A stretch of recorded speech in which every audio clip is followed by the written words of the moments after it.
Alright, so hey guys, so welcome to another video, and today I want to talk a little bit about the build that I've been running in Fallout 76 that I ended up dubbing the Heavy Gunner Scavenger, because I want to switch to a different build, not because this one is bad, but because I've been running it for months and I just want to try something else. So I thought it'd be cool to kind of make a video about it, talk about some of the good, some of the bad, and kind of tell you what this build is about and how it works, so you can check it out and see if maybe it's something you would like to try yourself. So the build, of course, uses power armor, mainly to get access to the stabilized perk, which is one of the best perks you can run as a heavy gunner, and it can use both ballistic heavy guns and energy heavy guns, though I personally tweaked it more towards energy heavy guns because I think they're cooler. And I'm also using some mutation, though they're not necessary, they just help you get a little bit of extra damage, which is always nice. The special setup I'm using here is 15, 3, 2, 5, 14, 6 and 11, and it goes against pretty much everything that the meta setups do. But it's not set in stone. If for example you want to focus on ballistic heavy guns, you can take some points out of intelligence, and if you don't want to use mutations, you can take some points out of luck. So for strength we have pack rat to reduce weight of junk, then all three of the heavy gunner perks maxed out so that we can get as much damage out of this as possible, because the more damage you do, the less ammo you use, and farming ammo is probably the worst part of being a heavy gunner. And finally, traveling pharmacy to reduce the weight of chems, which does include stim packs. For perception, most of the time I'm going to be running the 3 pick lock card, so I can pick any lock in the game, but every now and then I swap them out for the rank 1 commando perks if I want to play with an automatic rifle, or rifleman perks when I want to play with a semi-auto rifle. So there's a bit of flexibility here, and you can even put in things like green thumb if you want to get more flowers when you're picking them, which is especially good for flux in nuke zones. For endurance, I'm running ghoulish, which is funnily enough really good against ghouls because they do a lot of radiation damage, so every time a ghoul hits you, you will heal a little bit, but in general it just heals you every time you take radiation damage. And I'm also running good doggy, which makes canned dog food an even better food source because it already doesn't spoil, and with this it restores a lot of hunger. Moving on to charisma, where we have low wanderer, which is kind of a must-have for any solo build. It reduces the damage you take and it gives you more AP regen, which is really good. And the second one here is tenderizer, which makes your target take more damage when you attack them. This is a really good way to scale your damage. Intelligence is where things are going to change a little bit, especially if you don't want to use energy-based heavy guns, but for this setup that I'm running, I have power user, which is good because it makes fusion cores last longer, so it's better sustained, but it's especially good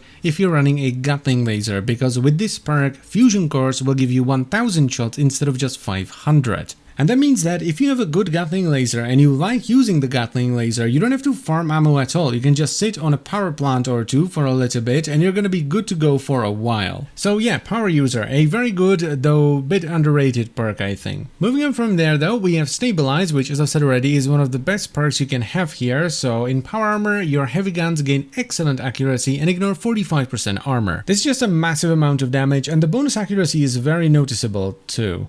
After that, we have batteries included, which reduces the weight of energy ammo, which once again isn't as important if you're not running energy-based heavy guns, but it also works on fusion cores, which are normally pretty heavy. I would still recommend you pick this one up because you are going to be carrying around quite a few fusion cores, even if you're doing ballistic guns. And the final perk here is Gunsmith at rank 5, which just makes your guns break slower. Then for agility, we have Thru-Hiker, which allows me to carry around as much food as I want. Follow that up with Adrenaline, which is an extremely good investment because it gives you a ton of damage for just 1 perk point. You don't even need to max this out, 1 perk is more than enough. And finally, since I really don't like fiddling around with my cards while I play, I just have ammo smith here, so I craft more ammo. And then we have luck. So starting off, I have luck of the draw 3. What this does is whenever you hit an enemy with your gun, there is a chance your gun will repair itself a little bit. This combined with Gunsmith at rank 5 makes your weapons break very slowly, and I only have to repair them once every couple of days, which is nice. Then I have class free, which reduces the negative effects of mutations by 75%. This is something you will not need if you're not gonna run with mutations. Start gene, so I can't gain new mutations, but I can't remove the ones I already have. Once again, something you will not need if you don't go with mutations. And finally, super duper, which gives you a 30% chance that whenever you craft something, you will duplicate it. This is very important for heavy gunners if you want to craft a lot of ammo. Now, I'm not going too heavy on the mutation side of things. I just have adrenal reaction, which reduces your maximum health, but boosts your damage based on your missing health, which does include the health you're missing due to radiation. And then I have healing factor, which reduces the effectiveness of chems, which does include stim packs by the way, but it gives you massive health regen out of combat. Now when it comes to guns, there are kind of like 2 types of guns you're looking for. The first one is a vampire weapon, which makes you pretty much immortal because the high fire rate works really well with the regen you get from vampire. And the second kind of weapon is specifically for the mutation setup with adrenal reaction, and that's a bloodied gun, which will give you some big dig damage because it's essentially the same effect as the adrenal reaction. Now I know you guys are gonna ask about the plasma caster because it's the newest heavy gun, and it's a good gun, it has good damage, but it doesn't have good DPS. Okay, the fire rate is too slow, so it's better for things like ghouls, super mutants, just the smaller guys, but when you're fighting something big like a Scourge Beast, like the Wendigo Colossus or the Scourge Beast Queen, you want something like a minigun or a Gatling laser. And now let's talk about the good, the bad, and some of the meh. So the good, the build is really cool, which I think is very important, because if you're playing a build that you don't think is very cool, you're probably not gonna have a lot of fun. It has great sustained DPS, so it's good for things like the Scourge Beast Queen and the Wendigo Colossus and some of the bigger boss events. It is also tanky as hell, and it can do pretty much everything in the game, or at least I did everything in the game with it, including the Wendigo Colossus. And it can carry around an absolute truck ton of stuff, because we reduce the weight of pretty much everything that's worth picking up. But it is not all good,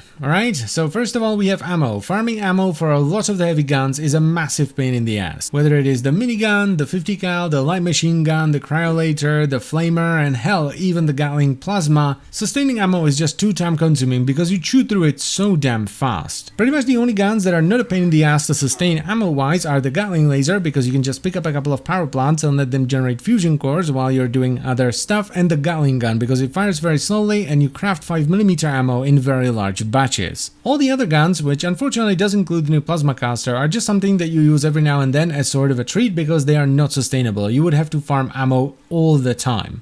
And I know some of you might be like, well, it's not gonna be that bad, I'm just gonna farm ammo every now and then, what's so terrible about that? Well, yesterday I made 11,500 5mm rounds, and I was out after about 2 hours of doing events, and that was with a tri-barreled minigun, the one that has the lowest fire rate. Bad thing number 2 here is the effective range, which is pretty much just short. I would highly recommend against firing at things that are at medium to long range, because not only are you gonna do bugger all damage, but you're also gonna miss a lot of shots, which means you will spend more ammo, and that leads us back to bad thing number 1. And bad thing number 3 is after a while the build can start to feel a little bit samey, because you don't have an awful lot of options when it comes to combat. Your pretty much only viable combat strategy is I stand my ground, I go brrrt, and thing dies. And finally we have some of the stuff. So while the DPS is good, it's not as good as some of the other builds, especially as some of the stealth VAT builds. The burst DPS is mediocre to bad depending on which gun you're using, and this is important for certain events like free range, which is the one you're watching right now, where things spawn and you have to kill them before they damage the cows. And this is kind of a personal annoyance of mine, so it's very subjective, I really dislike how much of the screen is taken up by power armor, especially with something like the 50 cal, to a point where I just didn't use the 50 cal because like a fifth of your screen is just power armor. But even with all that said, it is still a really cool build that I enjoyed a lot. I played it for months, I ran the silo multiple times, I did the queen multiple times, I farmed Watoga, I farmed West Egg, I farmed the White Springs, all that kind of stuff, and I still had fun with it. It just had some downsides like all the builds do. And that is pretty much all I wanted to say, so I thank you very much for watching. As always guys, I hope you've enjoyed the video and it was helpful, and I will see you some other time. Bye bye.